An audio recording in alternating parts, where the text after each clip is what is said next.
Hi friends, welcome back to Thagaval Kuthu. இன்றைக்கி நம்ம video இதில் எது பார்க்க போகிறோம் அப்படின்னு பார்த்தீங்கன்னா கோல்டு. நான் கோல்டை பற்றி ஏற்கனவே நிறையா வீடியோஸ் போட்டிருக்கேன். இப்போ ரீசெண்டாக கூட நெஞ்சு சளிக்கு ஒரு சின்னதாக ஒரு ஹோம் ரெமடிஸ் போட்டிருந்தேன். அந்த வீடியோவோட கார்டு நான் மேலே கொடுத்துருக்கேன். அதை கூட நீங்கள் கிளிக் பண்ணி பாருங்கள் பார்க்காதவங்க. இந்த மாதிரி இப்போது இருக்கிற இந்த காலகட்டத்தில் நம்ம கோல்டு வராமல் பார்த்துக்கணும். ஏன்னா கோல்டு வந்தாலே அதுவே நிறைய பிரச்சனைகளை ஏற்படுத்தும். குறிப்பாக பார்த்திங்கன்னா ஜலதோஷம் நம்ம சரியாக கவனிக்காமல் விட்டோம்னா அது நெஞ்சு சளியாக மாறிடும். நெஞ்சு சளி அவ்வளோ சீக்கிரத்தில் க்யூர் பண்ணவும் முடியாது. அது நிறையா ட்ரபிள் கொடுக்கும். இருமல், வீசிங் ப்ராப்ளம், இந்த மாதிரி பிரச்சனைகள் ஏற்படுத்தும். ஜலதோஷமும் நமக்கு கண்டினியூஸாக இருந்துச்சுன்னா ஃபீவரில் கொண்டு போய் முடிக்கும். ஸோ நம்ம சிம்பிளாக எப்படி ஸ்டார்டிங்லேயே இந்த ஜலதோஷ பிரச்சனை, சளி பிரச்சனையெல்லாம் நம்ம சால்வ் பண்ணுறது அப்படிங்கிறத பற்றி தான் இன்றைக்கி நம்ம இந்த வீடியோவில் பார்க்க போகிறோம். வாங்க வீடியோவுக்கு போவோம்.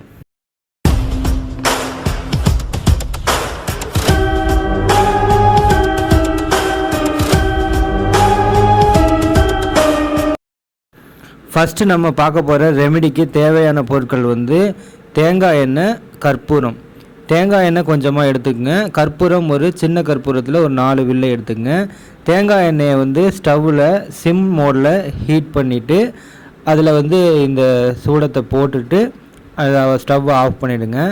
இந்த தைலத்தை மிக்ஸ் பண்ணி நீங்கள் மூக்கு பகுதி, நெற்றி, மூக்கை சுற்றி உள்ள பகுதி, கழுத்துக்குலேருந்து நெஞ்சு வரைக்கும் உள்ள பகுதி, முதுகு, இங்கெல்லாம் நீங்கள் மசாஜ் பண்ணிங்கன்னா நெஞ்சு சளி, அந்த மூக்கு பக்கத்தில் இருக்கிற சளி, அந்த இடத்துல இருக்கிற கோல்டெல்லாம் உங்களுக்கு ரிலீஃப் ஆகிடும். ஒரு நாளைக்கு ஒரு 4 to 5 டைம்ஸ் நீங்கள் இது மாதிரி பண்ணலாம்.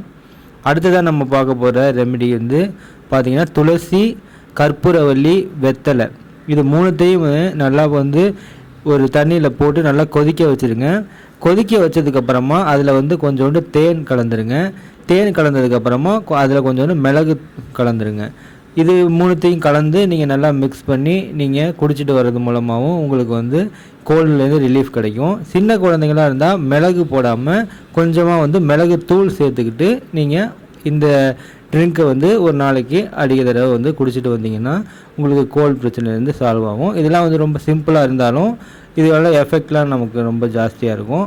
ஆரம்பத்திலே கோல்டுலாம் வந்ததுன்னா இந்த மாதிரி நீங்கள் ரெமடிஸ் ஃபாலோ பண்ணுறது மூலமாக இது கோல்டை ரொம்ப ஹை லெவலில் கொண்டு போகாமல் சீக்கிரத்திலே நீங்கள் சால்வ் பண்ண முடியும். ஓகே ஃப்ரெண்ட்ஸ், இந்த டிப்ஸ் உங்களுக்கு பிடிச்சிருந்தால் மறக்காமல் நீங்கள் மற்றவங்களுக்கு ஷேர் பண்ணுங்கள். இப்போ தகவல் கொடுத்ததுனால சப்ஸ்கிரைப் பண்ணிவிட்டு பக்கத்தில் உள்ள பெல் ஐக்கானை கிளிக் பண்ணி ஆல் அப்படின்னு கொடுத்தீங்கன்னா நான் அடுத்தடுத்து இது மாதிரி போடக்கூடிய வீடியோஸும் உங்களுக்கு நோட்டிஃபிகேஷன்ஸ் வரும். தேங்க்யூ.